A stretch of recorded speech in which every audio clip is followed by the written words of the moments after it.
welcome to my channel. So today I want to talk about this house situation and what I want to do moving forward, amongst other things. So the house situation, from what I understand, we won't qualify for Darius' aunt's her deposit because she is now deceased and no longer here. And basically she passed away 2 or 3 weeks ago, and we've been at her house ever since. Well, now it seems like and we were taking care of, or are taking care of, her daughter. So now it seems as though her daughter is going to go to a facility, a group home, or somewhere else. And then it looks like we have to go back to Haverhill. For me, I'm not going back there. I'm not. I refuse to go back there. So I need to pry my goddamn car keys out of his hand and go and do what I gotta do so that I can live comfortably and Aries and Arian can be comfortably as well. Because literally, we don't have a home. Literally. And I just want to find somewhere comfortable for us to be at. I just feel so overwhelmed. I feel alone. And I'm not getting any straight answers. And I don't want to feel this way. Like, I want to be for sure that at the end of 30 days, I'll have somewhere to live. Because November 15th is when I get another check. But now I'm like, I don't know what to do. Like, because I needed stuff. I needed to get a coat and some boots and a plate, to update my plate on my van. And a couple more other things. So it's kind of upsetting that I now don't know what's my next move. I want to go through some type of agency, but I don't know where to turn because I'm in Detroit and I don't want to live in Detroit. And I am technically a resident of Detroit. Okay. Outside of this house situation, Aiden was over. He chose to steal. He already wasn't coming over because his daddy chose to holler at me and talk to me crazy, telling me what I'm going to do. Well, I'm not going to do anything. So that didn't happen. And he still had to find a ride. And he still had to pay somebody else because he was being disrespectful. So at this point, I don't want Aiden coming over because I got enough going on. And I don't want,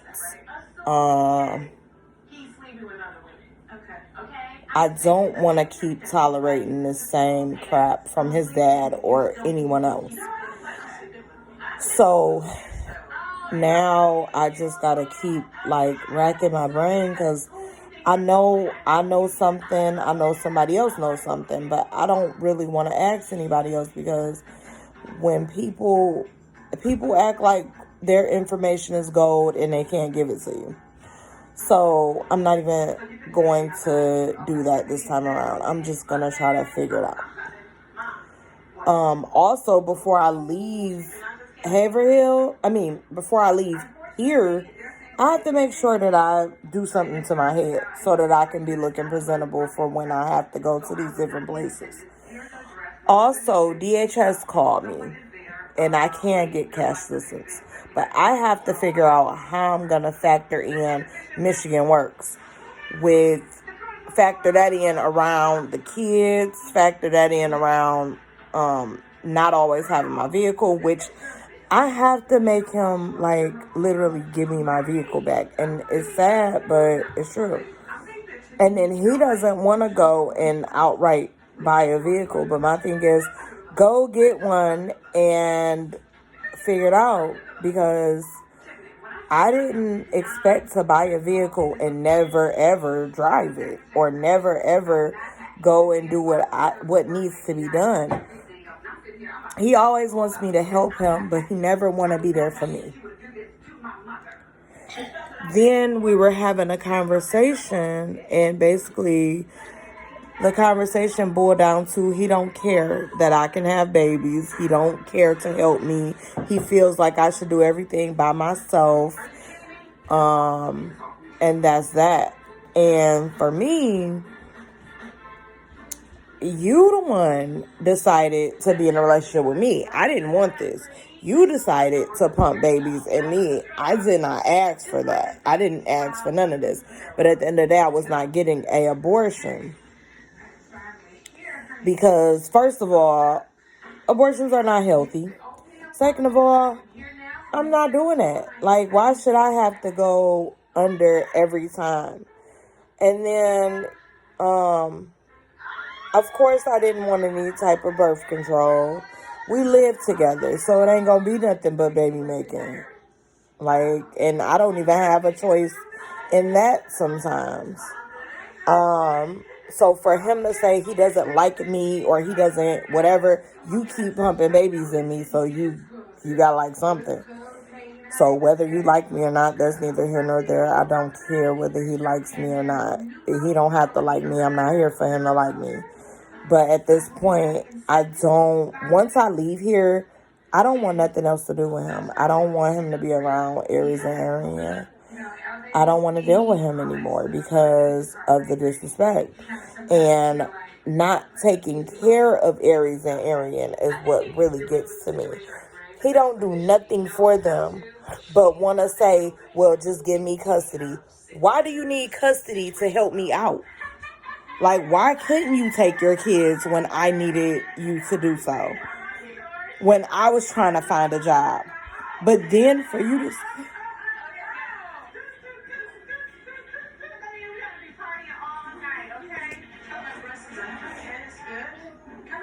I don't never want to marry him.